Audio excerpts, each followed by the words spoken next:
The only question I had is that, can we get mounted flush with the ground, or is that, how high up is that gonna be? I have to admit that I'm not exactly sure, Okay. because I think flush with the, or slightly elevated, I Okay. think, so it will kind of stick out.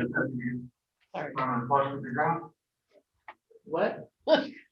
I was putting it live on YouTube, and YouTube has a little delay. Oh, Okay. okay, I thought it was, Slowly again. I thought it was somebody from up above coming down and touching my shoulder. I hope not either. Here's what, because I was gonna personally pay for that, because at the time, Main Street didn't have their award. Mhm. And while we've got money pledged, we can't get the money till we have the award, we had our tax ID. Yeah. So I committed to paying for that personally, and the guy that did that said he has some stone laying around it would be appropriate, and he would donate that to the cause. So I guess at the end of the day, if you absolutely hate it, you could rip it up. But we are planning on doing that this Saturday. We're having our first event. There will be a space race, we're calling it. Some of the downtown merchants will be selling space-related items. I don't know, there might be moon cookies over at Figure Hut Bakery, Galactical coffee at the Rabbit, I'm not sure. Get But- some recruiters from the Space Force. No, I don't think so. But you could come down and you could, and I'd be nice to see the commissioners there too, because the Historical Society is the one that did a lot of the research on this. And they're going to give a dedication speech. So if we're going to start the space race at 9 o'clock with registrations, at 9:30, we're going to have the Historical Society ladies, which will be probably Benita Cunningham and Lois Huntington, who worked with us on that committee. Will give their dedication comments. We'll unveil the stone. We'll talk about the space tree and how important that is in Starke County, and then we'll divulge to the race. So if I need your approval, though, of course, to be able to put anything on the courthouse lawn. So I would ask for that today. And secondly, that you attend if you are free. I'll make a motion to approve the request to place a marker in front of the Space Tree. Thank you. Thank you, thank you, thank you. And I don't have anything else to say right now. I think there was something on the radio, but I might talk about something else, but I'm not prepared to do It says, that. it says best. Oh, I'm not talking about that right now. So. Okay. Thank you, Debbie. But rest assured, gentlemen, I'll be back. So, All right. all right, see you all later. Hey. Next on the agenda, we got Cato.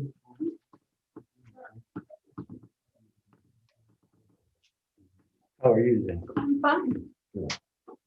Do you want to read this? Sure, I'd be happy to. Be honest. April is Child Abuse Prevention Month, whereas preventing child abuse and neglect is a community problem that depends on involvement among people throughout the community. Whereas child maltreatment occurs when people find themselves in stressful situations without community resources and don't know how to cope. Whereas the majority of child abuse cases stem from situations and conditions that are totally preventable in an engaged and supportive community. Whereas child abuse and neglect can be reduced by making sure each family has the support they need to raise their children in a healthy environment. Whereas child abuse and neglect not only directly harm children, but also increase the likelihood of criminal behavior, substance abuse, health problems, such as heart disease and obesity, and risky behavior such as smoking. Whereas all citizens should become involved in supporting families in raising their children in a safe, nurturing environment. Whereas effective child abuse prevention programs succeed because of partnerships created among social service agencies, schools, faith communities, civic organizations, law enforcement agencies, and the business community. Therefore, we do hereby proclaim April as Child Abuse Prevention Month in Starke County, Indiana, and call upon all citizens, community agencies, faith groups, medical facilities, and businesses to increase their participation in our efforts to support families, thereby preventing child abuse and strengthening the community in which we live. We sign and affix our seal on April 19th, 2021. Mark Worley, Brian Cavender, Charles Chester. Make a motion to approve the proclamation. I second that. Can I get a quick picture? Oh, We'll take the last one. That's up to you.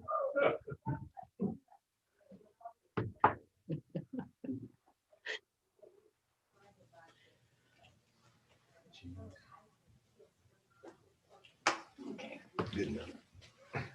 Let me take a copy of that real quick after this one.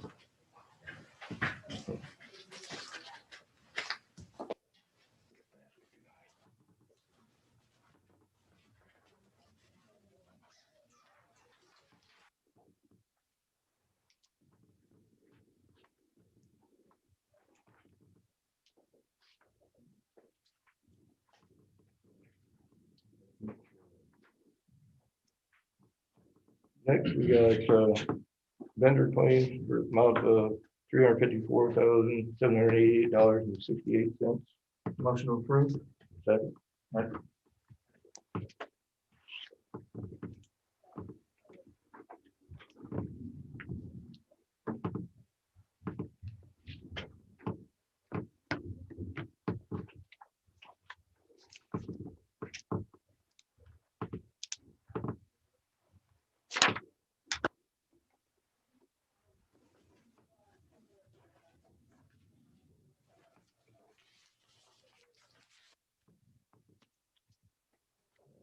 we got hero claims for the amount of $252,942.34. Motion to approve. Second. Hard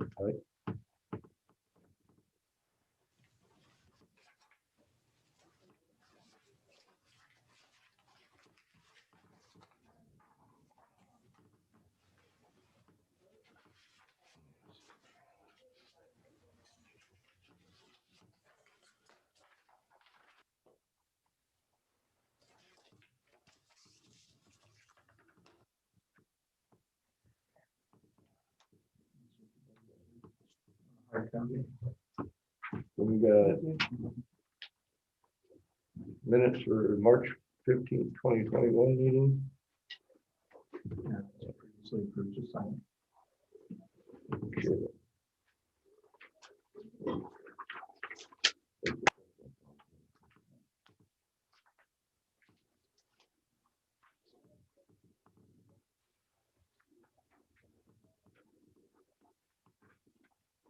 Make a motion to approve the minutes from Monday, April 5th, 2021. Second. Okay.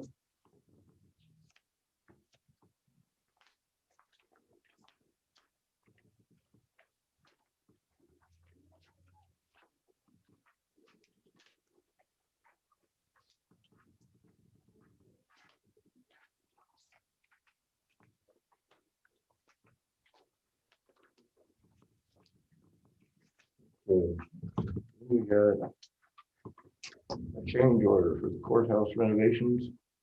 Make a motion to approve the change order from DLZ for the court, Starke County Courthouse, third floor improvements. I second that. Aye.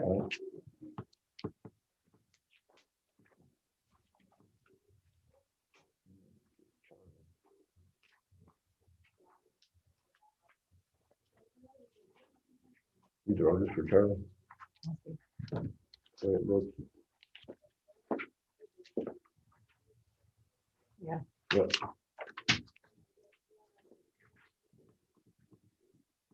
Okay. Courthouse keys for Bose Williams. Make a motion to approve the issue of keys. All right, keys.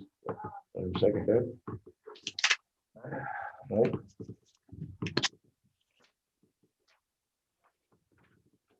Yeah. Community corrections. They're putting another board member on.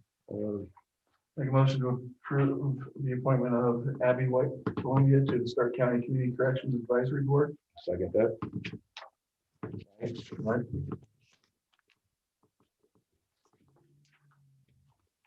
EMA director position, they had a meeting this morning on that. Do you want to come up? Yeah. Pull the chair if you want. So, we had our EMA advisory council meeting this morning. We've been kind of deliberating on the information we got from Louis and just, what had been developing. So we voted this morning to, recommend to the commissioners, that you advertise, if you would, part-time with the potential for full-time. So that way we'll be able to attract both sides. For example, I had some discussion with Mark about like veterans, like maybe there's maybe an untapped resource there, possibly they're retired, they already have medical benefits, things like that. Actually, Marty brought something up, which is also the truth, is that you can also partner with neighboring counties. And Clyde Avery, I sent you a letter just to discuss. I had asked him just, for some feedback, and he said, a lot of the position, it's not really full-time versus part-time, all these other things. It's really about just finding a person that's kind of like the self-starter that's in that role. It's kind of a real unique role to fulfill. I've always said I like the idea of somebody from emergency services. Military would be good too, I think, just from that chain of command, structure, things like that. But one thing is, Clyde is dealing with some health issues, but I was even thinking maybe as we advertise, maybe that might be a reconsideration as well. But I think with that type of an advertisement, we've got the possibility. Brad had spoken to somebody that had Department of Homeland Security experience, but then when we moved it to part-time, that was the reason why because he wanted the health benefits. So we'd like to make that recommendation. And then for now, what we agreed was I'll continue to chair the committee. Brad will be the vice. But in the interim, if you need an EMA director, I'll step in and, do whatever needs to be done to cross over. But hopefully that would only be, a couple of weeks. But if something happens, I'm familiar with it. And then Brad will be the default person if I'm traveling or something like that or not available. Make a motion to approve the EMA board's recommendation. Second. All right. All right. Thank you. Okay, any other business? Bill? Yeah, we got a couple things here. Bob and I got a little bit of a report here for you. I'll let Bob give you a copy. As you guys know, we've been working out at the highway department, getting summer operations on their way. And that just kind of gives you a rundown of what the guys have been doing. There's a quote on there. One thing that we need to work on today is that if we could take action. Our paver has a ripped track on it and some bad bogey wheels, and we've taken time to get the estimates. The estimates there on the bottom of the sheet. That's the cheapest estimate we could get. That includes installation, and we would like to see if we could move on with that. We're trying to get things moving. We got a community crossings funding that was left over from last year that we're going to do a paving job on 600 East there north of Hamlet. And we have to lay the material ourselves, so we have to have this paver ready to go. So that's why we were in short action today. And sorry we didn't get the request to you guys ahead of time. Rachel, off the top of your head, are you familiar enough with what their budget looks like right now? Well, they would have to pay for this out of truck repair or road equipment repair, which both have like $75,000 per year in it. Mm-hmm. So I mean, that's going to be a slam to the repair budget. Right. Yeah. There is no money for new equipment. Like Right. we wouldn't be able to purchase this from, Right. new equipment. Yeah, we understand it's a slam, but this is one of the issues that you face when you have a piece of tracked equipment. The tracks cost a lot of money to maintain and keep on the machine. And when you got to do a total replacement like we do now, you're just slammed. It's an expensive line item. If anything, at the end of, you would maybe have to shorten up the oil line item, move it over Mhm. Okay. more. Yeah. This quote actually is pretty reasonable compared to like any of the equipment from Cat Supply itself, like McAllister's alone, the tracks each were $8,000 a piece. But they're not gonna be able to pave it all if you don't fix them, so. Yeah, Right. So, yeah, we're stuck in a spot where we have to do the repairs. And they do come out and actually do the work themselves, putting it on there, so we don't have to do that first. No, yeah, if there's still that full amount in our line item. Yeah, there's still quite a bit in both of the repair line items. It's just might not last until the end of the year now. But spend that first though. Yeah, most definitely. Yeah. Yeah, if we could. Yeah, I don't disagree. So, yeah, go ahead. Okay. I don't know if we need a formal motion on that since it's already in the budget. Go ahead and make that, repair. We appreciate that greatly. Let you guys know, we got the pug mill, it's up and running. We've made a couple loads of patch material for this year. And we're making one batch of pug right now. We are scaling things back a little bit. We got to sit down and do some financial work with Rachel and commissioners before we go any further ahead with what we're doing. The pug that we're making right now is an underlayment for the hot mix that will be going on 600. So anything above and beyond that far as expenditures, we will be sitting down, having a meeting and going over some issues with you guys before we move on. We're just trying to get the operation, keep things moving and keep the community crossings money spent that we will award. Good, thank you. Thank you. Did you? And then, do you want me to run through any of this? I'd be glad. No, to. it's pretty straightforward. Yeah. Just a breakdown of what we've done so far. Yeah. I'll have to leave these two go. Yeah, I'll have Bob talk to these guys here and we'll go over the information there and so forth. Yeah. For that. That way, since Rick left, we gotta get back on track. So Yeah, and yeah.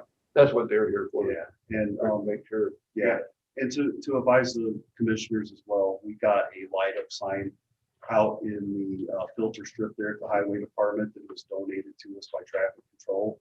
Bob took care of that for us, and we got our announcements on that we're hiring and so forth, and that was donated to the county by traffic control specialty. So I just wanted to name that to you guys. So We appreciate that.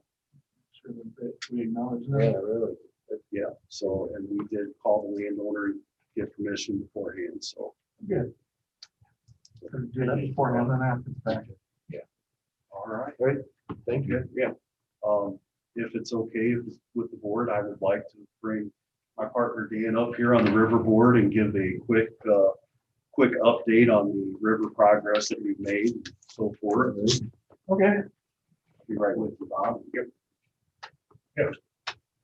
So since we started, and we're almost going on 2 years now, we've made a lot of progress in Starke County on the Kankakee and Yellow River.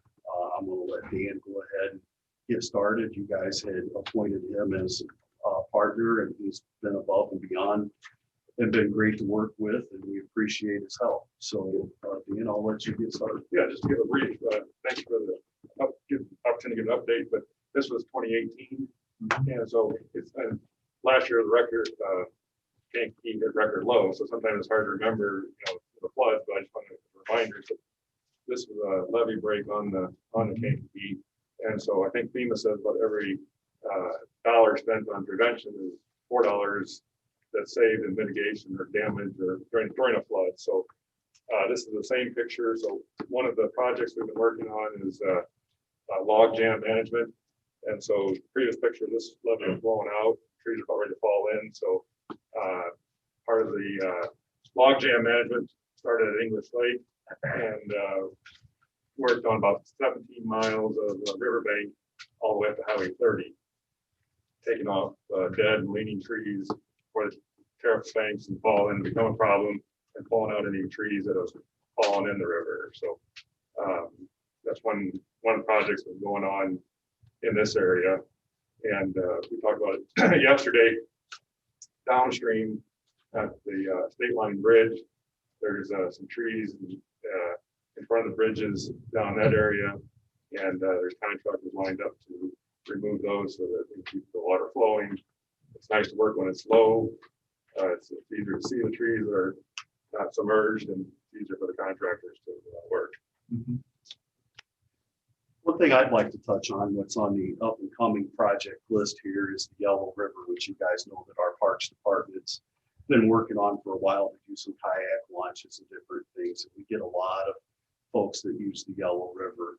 One of the main issues we have there is the sediment loss in that Yellow River due to the banks just sliding in and washing downstream. And it's been a battle for years. And so we started in 2016 a stabilization pilot project that was successful, and we built off of that, and we are in the process of doing our next stabilization project right now.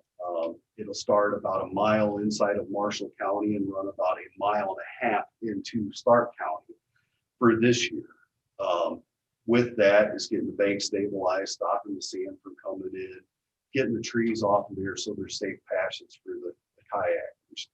All this funding's coming, through our new assessment, the Kankakee River Basin Development, and also we had got a jump start from the state to start that assessment, which was $2.3 million. And we have spent a lot of money here in Starke County to get where we're at today. This excuse me, this latest assessment here that we're going to be spending here is coming in over here in our county. Like I said, we'll be stabilizing the banks, doing the meanders, stopping the sediment load coming in, and it's going to be a very expensive project, a couple $1 million project before it's over. We've already selected the next area, which is into Starke County there, and we're going to continue working our way to Knox. From Knox Park back towards Plymouth is where the sand loss is coming from. The sand's entering the stream. We're going to enter that, get that taken care of. We're going to build, instead of skipping around, we're going to build off of that the whole time and work our way to the city of Knox here. Meantime, with that, we've done sediment traps. I'll let Dan talk about those a little bit here. Like Bill mentioned, the Yellow River is almost a tale of two rivers. East of Knox, you got some meanders, there's 40-foot tall banks that are sloughing off. And that's what he's talking about. There's a project to stabilize those. And but west of Knox, that's where the sediment is settling out. And so I mentioned the sediment trap. So this is a picture of the sediment trap that was just completed here this past winter here on Range Road. We have access, trying to get the sediment out where we have access and not let it get on down further downstream, such as the game preserve, where we have wetlands on either side, and then the access is limited. And then where we place the sand, we're limited there, and you have to maybe truck it out so you're not filling in the wetland, doing mitigation, and the cost is higher. So we're picking sites where we can handle access and control the sand before it gets in places where we don't. So that's on the Yellow River with a sediment trap. There were two completed on the Kankakee, one at Robbins Ditch, and then one at the Travis Ditch, bringing sediment in. When we floated it last year, the sediment coming out of the Travis had the Kankakee, about half of it blocked off. Couldn't get a boat down, it was so shallow, so much sediment. So that's what those three sediment traps were completed. And then we have two more scheduled for this coming fall, one on the Kankakee and one on the Yellow.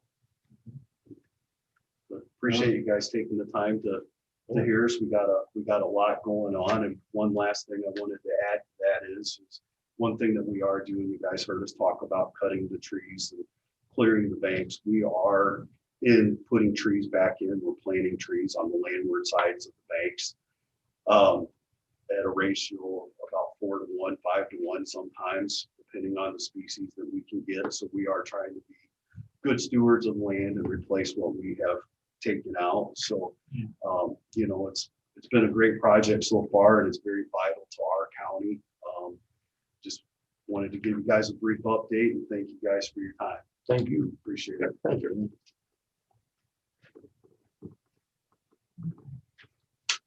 Okay. Any other business? Yeah, the reason we, Dan here for us, my name's John Sire, came down because of last year's program that you had for getting the roads paved and gravel roads. And we got the forms, had them all signed, all the property owners had turned in.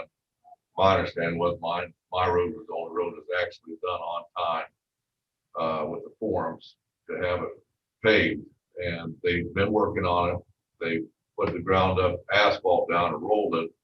And we just came down there to make sure it's still on target to be paved this year. Well, that's why I'm gonna have Bob meet with it, and we'll make sure if we have to, we can get a hold of Rick and find out what, you know, because Rick's still in our county and he's helping out, so. But Bob, Lorenz, Yeah. Bob's a guy in the know. All right. right, yeah, Yeah, I know. Yeah. thank you. That's familiar. But yeah, we. All right, I'll talk to him after the meeting. Okay. Anyone else? Yeah, our picnic, one of the things too, like, just want to check with Rachel too. In the past, I brought a couple of tables and some chairs. Is there any preference from the commissioners? Do you have any problem? We did it out here in front in the past. We got a picnic table, but I could bring a couple more tables and some chairs, or what do you suggest? Well, with, I think we shouldn't set up too much with COVID and I mean, There's a lot of people, people take yeah, it. they'll take them back to their stations. You think just stick with the picnic table out here, that way Yeah. a few people. could And then- come? I would, yeah. And then Mark and Brian still have to let us know what they're gonna be doing for that day too. That's why I brought it up too, was that, so we're all on the same page. That I got the meat in the freezer, but what I was planning on doing was just roasting some pork, and barbecuing all of it, and then wrapping everything, so that way people can just leave with it, get a few big boxes of chips. And then, you know, I was thinking about just making like big containers of punch, but maybe you better let them get their own drinks. Yeah. I would say get their own, That, right? A lot of places don't want to serve your own. yeah. Minimize the buffet style as much as possible. Yeah, I mean, it's nice to kind of get everybody together, just, you know, do a little county cheerleading and, you Yeah. know, but I guess still with COVID too, but does that sound like a good plan for you guys? Yeah, just coordinate with Rachel and get it It's the done. 21st, which is part of the Knox yard sale time too, so, which that really shouldn't affect us, but I know like the highway department, people's lunch break offsets, or they're passing through Knox, they stop and get their food or whatever. Yeah, we started at 11 and past, so. Probably 11 to 1, right? Yeah, we'll do 11 to 1 and then, you know, and figure out, I don't know if we had any left over last time, even, I think we passed most of it out. So. Okay. Any more from the back row? Okay. Anybody on Zoom has any questions? Not, okay, motion to adjourn.